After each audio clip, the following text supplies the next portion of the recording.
श्री राम जय जय राम। श्री राम जय जय राम। श्री राम जय जय राम।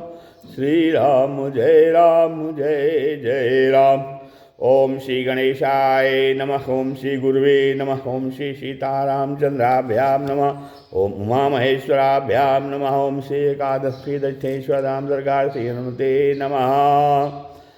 श्री राम जय जय राम। शांताकारं भुजगशयनं पद्मनाभं सुरेशं विश्वाधारं गगनसदृशं मेघवर्णं शुभांगं लक्ष्मीकान्तं कमलनयनं योगिभिर्ध्यानगम्यं वन्दे विष्णुं भवभयहरं सर्वलोकैकनाथम्।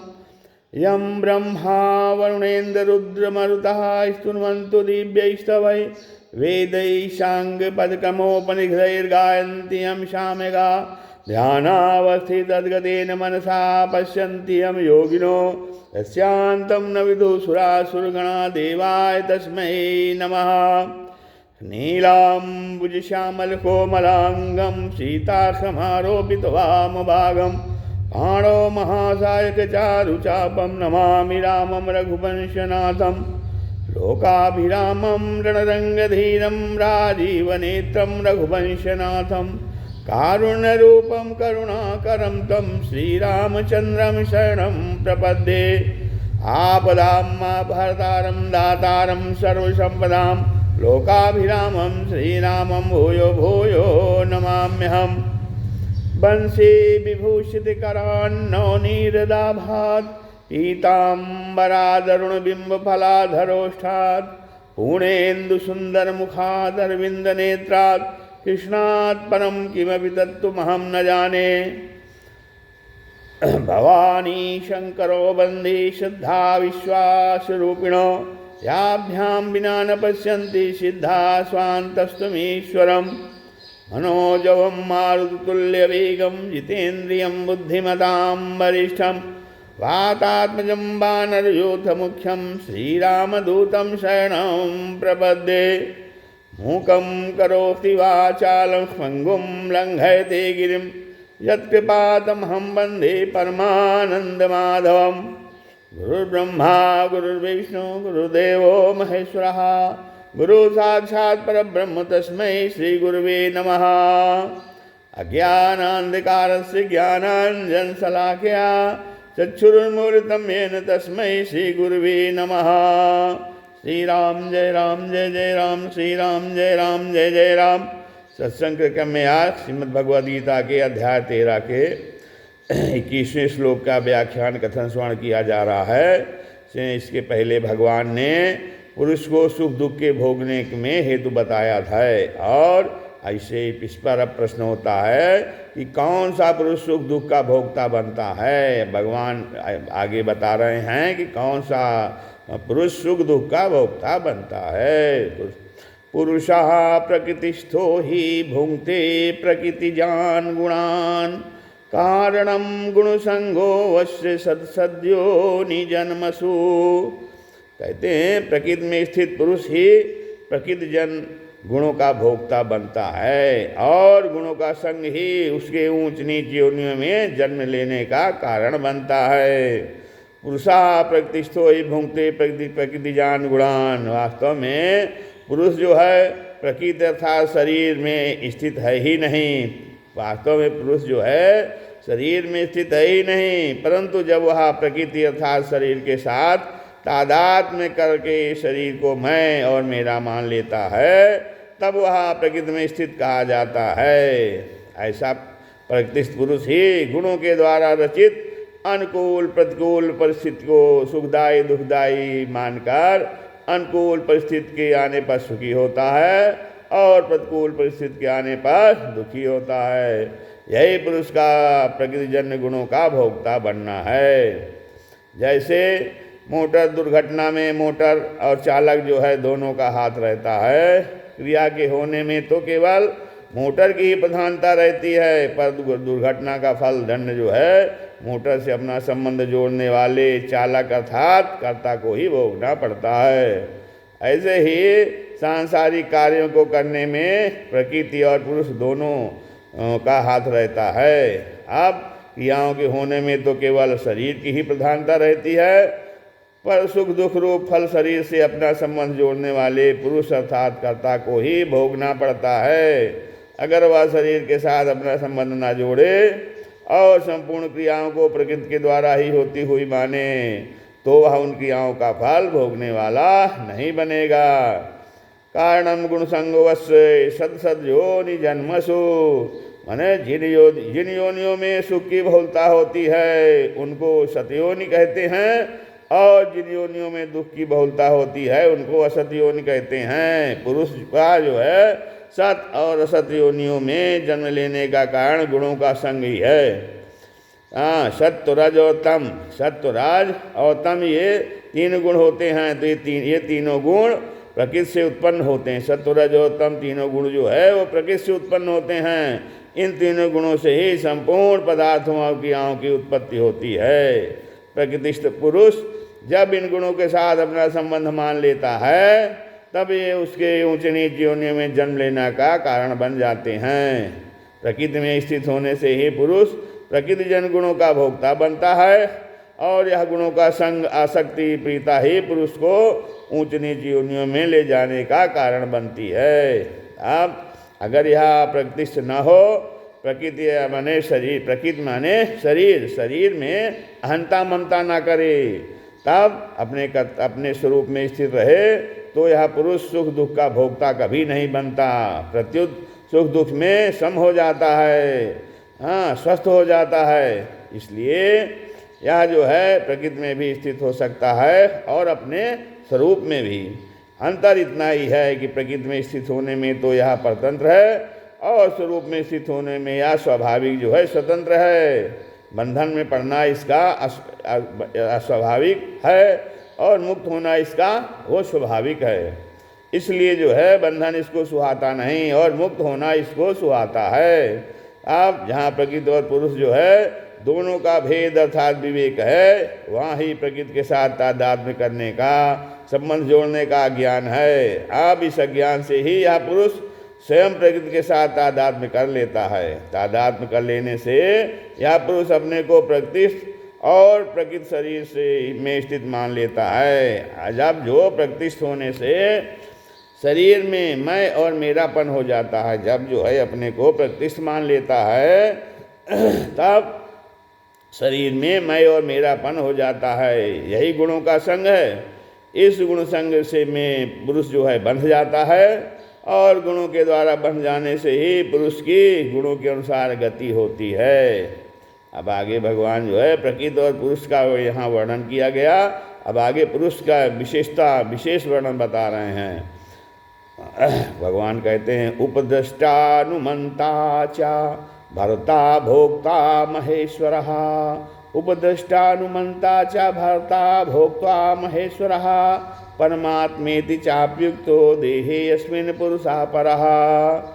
यह पुरुष प्रकृति शरीर के साथ संबंध रखने से उपद्रष्टा, उसके साथ मिलकर सम्मति अनुमति देने से अनुमंता, अपने को उसका भरण पोषण करने वाला मानने से भर्ता, उसके संग से सुख दुख भोगने से भोक्ता और अपने को उसका स्वामी मानने से महेश्वर बन जाता है। परंतु जो है स्वरूप से यह पुरुष परमात्मा कहा जाता है। यह देह में रहता हुआ भी देह से पर अर्थात संबंध रहित ही है। उपद्रष्टानुमंता चा भर्ता भोक्ता महेश्वरः। यह पुरुष स्वरूप से नित्य है, सब जगह परिपूर्ण है, स्थिर है, अचल है, सदा रहने वाला है। ऐसा होता हुआ भी जब यह प्रकृति और उसके कार्य शरीर की तरफ दृष्टि डालता है अर्थात उनके साथ अपना संबंध मानता है, तब इसकी उपद्रष्टा संज्ञा हो जाती है। यह हर एक कार्य के करने में सम्मति अनुमति देता है, इसलिए इसका नाम अनुमंता है। अब यह एक व्यस्त शरीर के साथ मिलकर उसके साथ तादात्म्य करके अन्न जलाल से शरीर का पालन पोषण करता है, शीत उष्ण आदि से उसका संरक्षण करता है, इसलिए इसका नाम भर्ता हो जाता है। अब यह शरीर के साथ मिलकर अनुकूल परिस्थिति के आने से अपने को सुखी मानता है और प्रतिकूल परिस्थिति के आने से अपने को दुखी मानता है, इसलिए इसकी भोक्ता संज्ञा हो जाती है। या अपने को शरीर, इंद्रियां, मन, बुद्धि तथा धन संपत्ति आदि का मालिक मानता है। हाँ, यह जो है अपने को शरीर, इंद्रियां, मन, बुद्धि तथा धन संपत्ति आदि का मालिक मानता है, अतः यह महेश्वर नाम से कहा जाता है।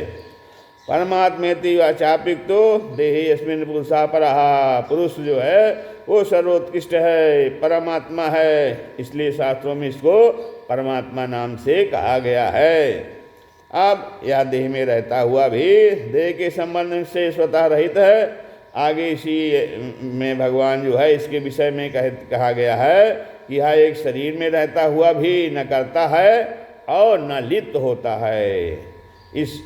तो यहाँ पर जो है एक ही तत्व को भिन्न भिन्न उपाधियों के संबंध से उपदेष्टा आदि जो है पदों से संबोधित किया गया, इसलिए इन पृथक पृथक नामों से पुरुष के ही स्वरूप का वर्णन समझिए। वास्तव में उसमें किसी प्रकार का भेद नहीं है। कैसे? जैसे एक ही व्यक्ति देश, काल, वेश, संबंध आदि के अनुसार भिन्न भिन्न पिता, चाचा, नाना, भाई आदि नामों से पुकारा जाता है, ऐसे ही पुरुष जो है भिन्न भिन्न नामों से पुकारा जाने पर भी वास्तव में एक ही है। हाँ, अब आगे जो है भगवान जो है प्रकृति और पुरुष का विवेचन करके अब आगे दोनों को तत्व से जानने का फल बताते हैं। प्रकृति और पुरुष को दोनों को तत्व से जानने का फल बता रहे हैं। या एवं वेत्ति पुरुषम प्रकृतिम चा गुणैषः सर्वथा वर्तमानोपि न स भूयो अभिजायते।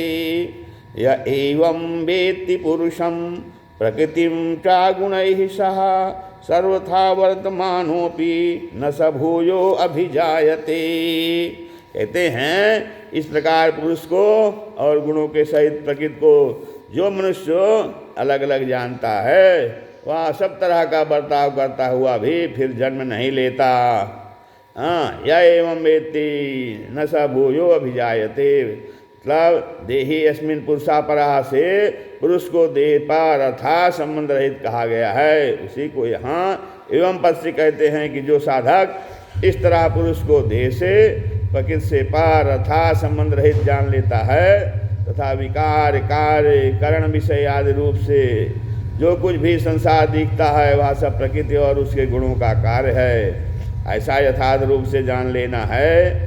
जो जान लेता है वह फिर वर्ण, आश्रम, परिस्थिति आदि के अनुसार प्राप्त कर्तव्य कर्म करता हुआ भी पुनर्जन्म को प्राप्त नहीं होता है। कारण कि जन्म होने से गुणों का संग ही कारण है, जन्म होने में गुणों का संग ही कारण है। यहाँ सर्वथा वर्तमानोपि से निषिद्ध आचरण नहीं लेना चाहिए, क्योंकि जो अपने को देह के संबंध से रहित अनुभव करता है और गुणों के सहित प्रकृति को अपने से अलग अनुभव करता है उसमें असत वस्तुओं की कामना पैदा हो ही नहीं सकती। कामना न होने से उसके द्वारा निषिद्ध आचरण होना असंभव है, क्योंकि निषिद्ध आचरण के होने में कामना ही हेतु है। हाँ, जब कामना नहीं है तो निषिद्ध आचरण नहीं होंगे।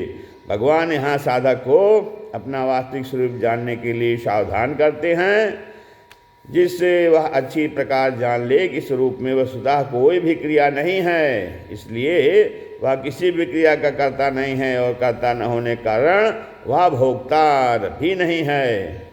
अब साधक जब अपने आप को अकर्ता जान लेता है तब उसका कर्तापन का अभिमान स्वतः नष्ट हो जाता है और उसमें क्रिया की फलासक्ति भी नहीं रहती। फिर भी उसके द्वारा शास्त्र विहित क्रियाएँ स्वतः होती रहती हैं। गुणातीत होने के कारण वह पुनर्जन्म को प्राप्त नहीं होता। अब आगे भगवान जो है भगवान ने जन्म रहित होने में प्रकृति पुरुष को यहाँ यथार्थ जानना कारण बताया। अब वो जिज्ञासा होती है कि क्या जन्म मरण से रहित होने का और भी कोई उपाय है। इस पर भगवान आगे बता रहे हैं कि जो आगे 4 साधन और बता रहे हैं भगवान। कहते हैं ध्यानेनात्मनि पश्यन्ति केचिदात्मानमात्मना अन्ये सांख्येन योगेन कर्मयोगेन चापरे। ध्यानेनात्मनि पश्यन्ति केचिदात्मानमात्मना अन्ये सांख्येन योगेन कर्मयोगेन चापरे। कई मनुष्य ध्यान योग के द्वारा, कई सांख्य योग के द्वारा और कई कर्मयोग के द्वारा अपने आप से अपने आप में परमात्म तत्व का अनुभव करते हैं। हाँ, तो ध्यानात्मन पश्यन्ति केचिदात्मानमात्मना। तो भगवान यहाँ जो है जो पहले कहें, जो सगुण साकार निर्गुण निराकार आदि के ध्यान का पहले बता चुके हैं, उस ध्यान में जिसकी जैसी रुचि श्रद्धा विश्वास और योग्यता है उसके अनुसार ध्यान करके कई साधक अपने आप से अपने में परमात्मा का अनुभव करते हैं। जो संबंध विच्छेद प्रकृति और पुरुष को अलग अलग जानने से होता है, वह संबंध विच्छेद ध्यान से भी होता है। ध्यान न तो चित्त की मूढ़ वृत्ति में होता है और ना क्षिप्त वृत्ति में होता है। ध्यान जो है विक्षिप्त वृत्ति में से आरंभ होता है। आप चित्त जब स्वरूप में एकाग्र हो जाता है तब जो है समाधि हो जाती है। एकाग्र होने पर चित्त निरुद्ध हो जाता है। इस तरह जो है जिस अवस्था में चित्त निरुद्ध हो जाता है उस अवस्था में चित्त संसार शरीर वृत्ति चिंतन आदि से भी उपरत हो जाता है। अब अनुभव, तो उस समय जो है ध्यान योगी क्या है, अपने आप से अपने आप में अपना अनुभव करके संतुष्ट हो जाता है। तो अन्य सांख्य ने योगे ने, आप दूसरे जो है, अब सांख्य योग के विषय में बता रहे हैं। सांख्य योग जो है, सांख्य योग के द्वारा कई साधक अपने आप से अपने आप में परमात्म तत्व का अनुभव करते हैं। सांख्य योग क्या है? सांख्य योग नाम है विवेक का। उस विवेक के साथ द्वारा सत असत का निर्णय हो जाता है कि सत जो है नित्य है, सर्वव्यापक है, स्थिर स्वभाव वाला है, अचल है, अव्यक्त है, अचिंत्य है, और असत जो है चल है, अनित्य है, विकारी है, परिवर्तनशील है। ऐसे जो है विवेक विचार से सांख्य योगी प्रकृति और उसके कार्य से बिल्कुल अलग हो जाता है और अपने आप से अपने आप में परमात्म तत्व का अनुभव कर लेता है। कर्मयोगे न चापरे।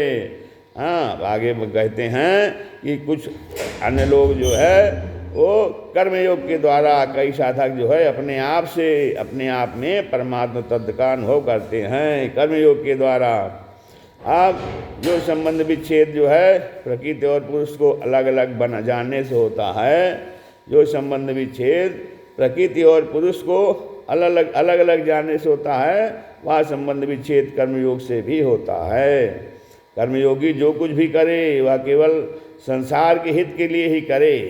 यज्ञ दान, यज्ञ करे, दान करे तब करे, तीर्थ जाए, व्रत आदि करे, जो कुछ भी करे वह सब मात्र जो है प्राणियों के कल्याण के लिए ही करे, अपने लिए नहीं। ऐसा करने से स्वयं का उनकी आँखों से पदार्थ शरीर आदि से संबंध विच्छेद हो जाता है और अपने आप से अपने में परमात्म तत्व का अनुभव हो जाता है। अब मनुष्य ने स्वाभाविक ही अपने में देह को स्वीकार किया है, माना है। इस मान्यता को दूर करने के लिए अपने में परमात्मा को देखना अर्थात देह की जगह अपने में परमात्मा को मानना बहुत आवश्यक है। अपने में परमात्मा को देखना करण निरपेक्ष होता है। करण सापेक्ष ज्ञान प्रकृति के संबंध से होता है। इसलिए साधक किसी करण के द्वारा परमात्मा में स्थित नहीं होता, बल्कि प्रत्युत जो है स्वयं ही स्थित होता है। अब स्वयं की परमात्मा की स्थिति किसी करण के द्वारा हो ही नहीं सकती। फिर आगे कहते हैं अन्ये त्वेव मजानन्तः, अन्ये तेव मजानन्तः श्रुत्वान्येभ्य उपासते, श्रुत्वान्येभ्य उपासते तेऽपि चाप्ति तरन्त्येव मृत्युं श्रुतिपरायणाः, मृत्युं श्रुतिपरायणाः। दूसरे मनुष्य इस प्रकार ध्यान योग सांख्य योग कर्मयोग आदि साधनों को नहीं जानते। दूसरे मनुष्य जो है इन जो ध्यान योग का साधन है, सांख्य योग का साधन है, कर्मयोग का साधन है, इन साधनों को नहीं जानते हैं। केवल इन साधनों को कौन जानते हैं? केवल जीवन मुक्त महापुरुषों सुनकर उपासना करते हैं। तो ऐसे पुरुष जो इन साधनों को नहीं जानते हैं, ध्यान योग सांख्य योग और कर्मयोग को, तो ऐसे पुरुष क्या करते हैं, जो जीवन मुक्त महापुरुष हैं उनसे जो है उपासना के विषय सुनते हैं। ऐसे सुनने के परायण मनुष्य जो ध्यान से मन लगा करके सुनते हैं, तो ऐसे सुनने के परायण मनुष्य भी मृत्यु को तर जाते हैं। अन्ये त्वमजानन्तः मृत्युम सुधपरायणः। तो कई ऐसे तत्व प्राप्त की उत्कंठा वाले मनुष्य हैं जो ध्यान योग, सांख्य योग, कर्म योग, हठ योग, लय योग आदि साधनों को समझते ही नहीं, अतः वे साधन करके अनुष्ठान में भी नहीं आते। तो ऐसे मनुष्य जो है केवल क्या है, केवल तत्व के जीवन मुक्त महापुरुषों की आज्ञा का पालन करके मृत्यु को तर जाते हैं, अर्थात तत्व ज्ञान को प्राप्त कर लेते हैं। जैसे धनी आदमी की आज्ञा का पालन करने से धन मिलता है, ऐसे ही तत्वों के जीवन मुक्त महापुरुषों की आज्ञा का पालन करने से तत्व ज्ञान मिलता है। हाँ, इसमें इतना फर्क है कि धनी जब देता है तब धन मिलता है, परंतु संत महापुरुषों की आज्ञा का पालन करने से उनके मन के संकेत के आज्ञा के अनुसार तत्परतापूर्वक चलने से मनुष्य स्वतः जो है उस परमात्म तत्व को प्राप्त हो जाता है, जो कि सबको सदा से ही स्वतः स्वाभाविक प्राप्त है। कारण कि धन तो धनी के अधीन होता है, पर परमात्म तत्व किसी के अधीन नहीं है। धन तो परमात्म तत्व किसी के अधीन नहीं है, शरीर के साथ संबंध रखने से ही मृत्यु होती है। अब जो मनुष्य जो है महापुरुषों की आज्ञा के परायण हो जाते हैं, उनका क्या होता है, उनका शरीर से माना हुआ जो संबंध है वो छूट जाता है, और जब शरीर से माना हुआ संबंध छूट जाता है तब वो है ये मनुष्य जो है, मनुष्य ऐसे मनुष्य मृत्यु को तर जाते हैं, अर्थात वे पहले शरीर की मृत्यु से अपनी मृत्यु मानते थे, उस मानता से रहित हो जाते हैं, उस मानता से मुक्त हो जाते हैं। तो ऐसे शुद्धपरायण साधकों की जो है 3 श्रेणियाँ होती हैं, 3 प्रकार के ऐसे साधक होते हैं। कौन कौन से? यदि साधक में सांसारिक सुख भोग की इच्छा नहीं है, केवल तत्व प्राप्त की ही उत्कट अभिलाषा है, और वह जिनकी आज्ञा का पालन करता है वे अनुभवी महापुरुष हैं, तो साधक को शीघ्र ही परमात्मा की प्राप्ति हो जाती है। और यदि साधक में सुख भोग की इच्छा शेष है, तो केवल महापुरुष की आज्ञा का पालन करने से ही उसकी उस इच्छा का नाश हो जाएगा और उसको परमात्मा की प्राप्ति हो जाएगी। अब तीसरा है, साधक जिनकी आज्ञा का पालन करता है वे अनुभवी महापुरुष नहीं हैं, पर साधक में किंचित मात्र भी सांसारिक इच्छा नहीं है और उसका उद्देश्य केवल परमात्मा की प्राप्ति करना है, तो उसको भगवत कृपा से परमात्मा प्राप्ति हो जाएगी, क्योंकि भगवान तो उसको जानते ही हैं।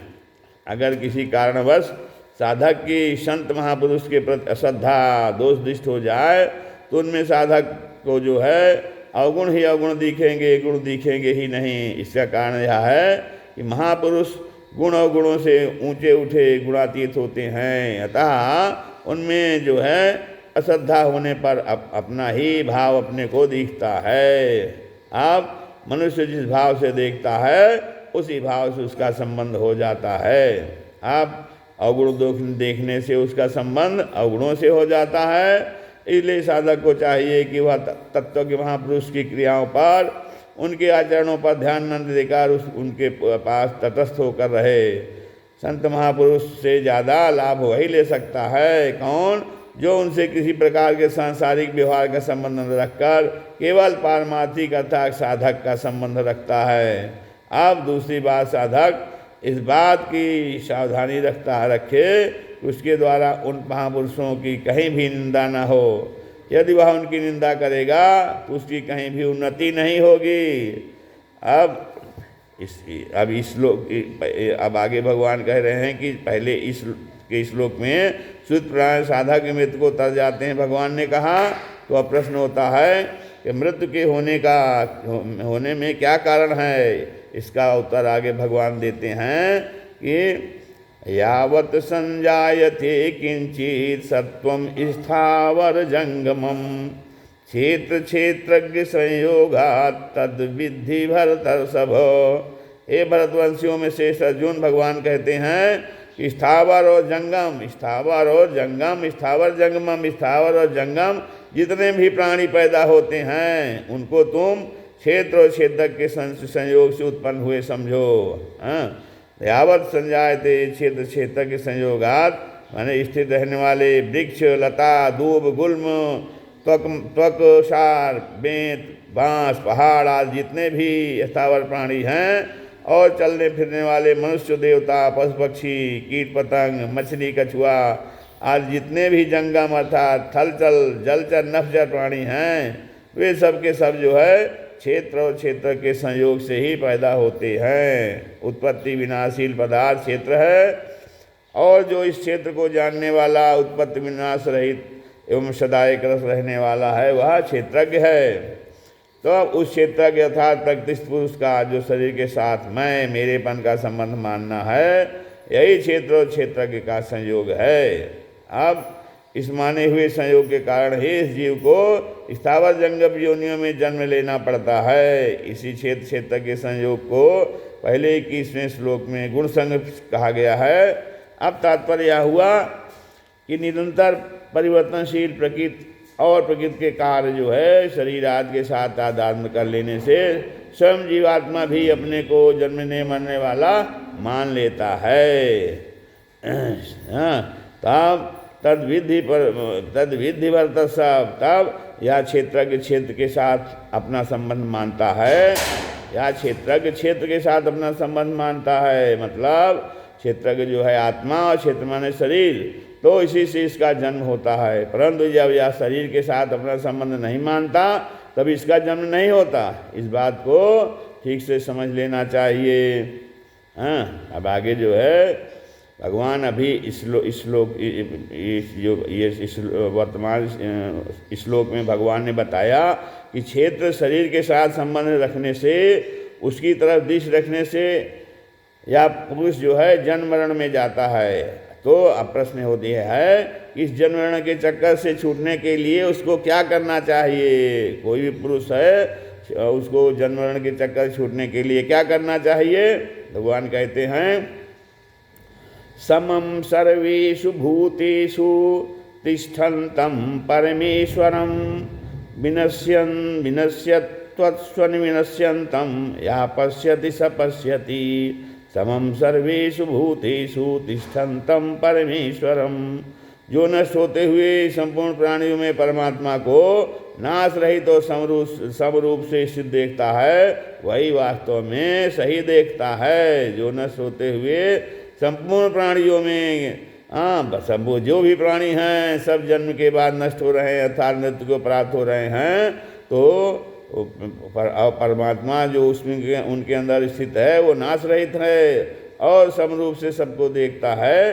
तो वास्तव में वही सबको देखता है। जन समम सर्वेषु भूतेषु, परमात्मा को संपूर्ण प्राणियों में सम कहने का तात्पर्य है कि सभी प्राणी विषम हैं अर्थात स्थावर जंगम हैं, सात्विक राजस तामस हैं, आगे से छोटे बड़े लंबे चौड़े हैं, नाना वर्ण वाले हैं। इस प्रकार तरह तरह के जितने भी प्राणी हैं उन सब प्राणियों में परमात्मा समरूप से स्थित है। वे परमात्मा किसी में छोटे बड़े कम ज़्यादा नहीं हैं। तो भगवान ने क्षेत्र के साथ अपनी एकता बताया है। अपनी एकता बताते हुए कहा था कि तू संपूर्ण प्राणियों में क्षेत्रज्ञ अर्थात मेरे को समझ। उसी बात को यहाँ कहते हैं कि संपूर्ण प्राणियों में परमात्मा समरूप से स्थित है। तिष्ठन्तम माने संपूर्ण प्राणी उत्पत्ति स्थिति और प्रलय इन तीनों अवस्थाओं में जाते हैं। सर्ग प्रलय महासर्ग महाप्रलय में जाते हैं। ऊंच नीच गतियों में योनियों में जाते हैं अर्थात सभी प्राणी किसी भी क्षण स्थिर नहीं रहते, परंतु परमात्मा उन सब स्थिर प्राणियों में नित्य निरंतर एक रूप से स्थित रहते हैं। अब परमेश्वरम माने सभी प्राणी अपने को किसी न किसी का ईश्वर अर्थात मालिक मानते ही रहते हैं, परंतु परमात्मा उन सभी प्राणियों के तथा संपूर्ण जल चेतन संसार के परम ईश्वर हैं। विनश्यत्वस्व विनश्यन्तम यः पश्यति स पश्यति। भगवान कहते हैं कि प्रतिक्षण विनाश की तरफ जाने वाले प्राणियों में विनाश रहित सदा एक रूप रहने वाले परमात्मा को जो है निर्विकार देखता है, वही वास्तव में सही देखता है। अब तात्पर्य है कि जो परिवर्तनशील शरीर के साथ अपने आप को देखता है उसका देखना सही नहीं है, किंतु जो सदा ज्यों के तो रहने वाले परमात्मा के साथ अपने आप को अभिन्न रूप से देखता है उसका देखना ही सही है। अब पहले इसी अध्याय के दूसरे श्लोक में भगवान ने कहा था कि क्षेत्र और क्षेत्रक का ज्ञान ही मेरे मत में ज्ञान है। उसी बात को यहाँ कहते हैं कि जो नष्ट होने वाले प्राणियों में परमात्मा को नाश रहित और सम देखता है उसका देखना ज्ञान ही सही है। तात्पर्य है कि जैसे क्षेत्र और क्षेत्र के संयोग में क्षेत्र में तो हरदम परिवर्तन होता है पर क्षेत्र ज्यों का त्यों ही रहता है, ऐसे ही संपूर्ण प्राणी उत्पन्न और नष्ट होते हैं पर परमात्मा सब अवस्थाओं में समान रूप से स्थित रहते हैं।